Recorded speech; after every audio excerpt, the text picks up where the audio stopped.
Hello everybody and welcome back. This is Harry from Keep It Real.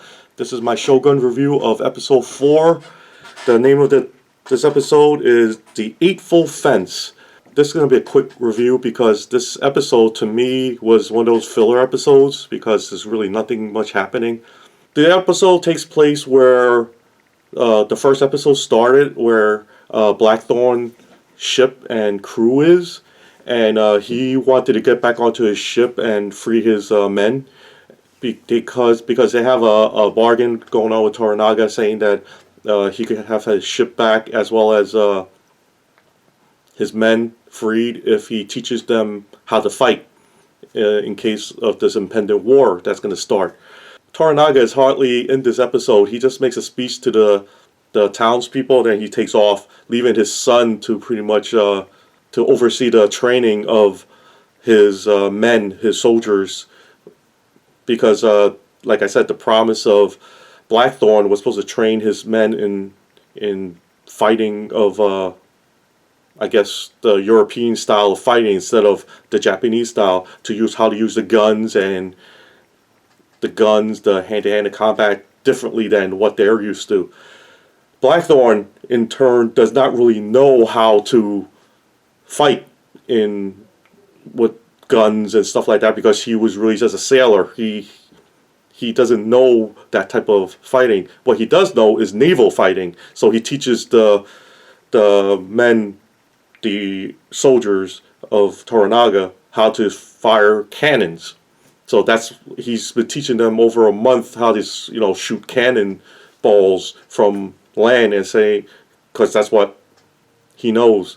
Since Blackthorn has been given the title of Hamamato, which is really an officer to the shogun or the samurai of Lord Toranaga, he's given a consort, and the consort that he's given is Fuji. Fuji is the young lady in the beginning of the show that had her husband and child killed. She was not willing to do it at first, but they somehow made a bargain, and she's willing to, stay with him for 6 months. Near the 3/4 of the show, of all the little stuff they filled in with, we see that Ashido sent one of his men. What's his name? Doesn't really matter at this point. He sent some men to tell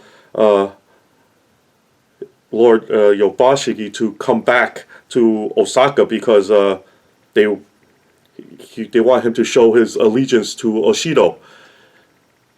Toranaga's son pretty much says, this is not happening because your allegiance is to my father, and without Yobashiki's knowledge, he has his men fire those cannons and kill all of Oshido's men. So in the very last scene of the episode, Mariko says, this is the start of the war, which is happening because think about it, those soldiers are learning how to fire the cannons for a reason. Their war is happening no matter what anyone could try to do. It's happening because Ashido wants Toranaga dead. Toranaga doesn't want to die, obviously, so he's going to fight back as much as he can. So he's looking for loyalty from his men. And Yobashiki is a little bit of a conniving little guy, but there's nothing he could do now. He's going to have to, team up with Toranaga because now that Toranaga's son has killed off Ashido's men who told, Yobashiki to come back to Osaka. We also have the little dramatic, romantic scenes of Mariko and Blackthorn getting closer. Blackthorn, like I said, was given a consort, which is Fuji, and at first she was really resistant. She actually still is pretty resistant of him, but they started to get better understanding, and she's willing to take care of him. They finally come to an understanding. Blackthorn gives her his gun, and Fuji gives him swords from her husband, her father. But nevertheless, he gives her the sword of she can't wield a sword, so, and it's she wants to give it to him as a sign of, I guess, between the both their understanding that they respect each other. That's pretty much the episode.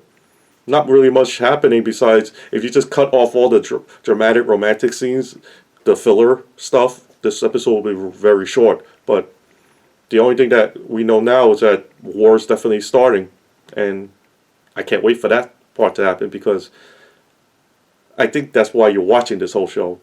And I just heard recently that people was asking, is there going to be a part 2 to this, like a season 2? And the showrunners are saying it can't. There is impossible because the miniseries that you're watching is directly from the book, and it comes to a conclusion. So that's a good thing. So there won't be a season 2 because unless they decide to go into more of Clavel's books, which is not of these characters, but more of the Asian saga. But we'll see. So far, so good. This is a good episode. It was not much happening, but it just pushes the story along like all filler episodes do.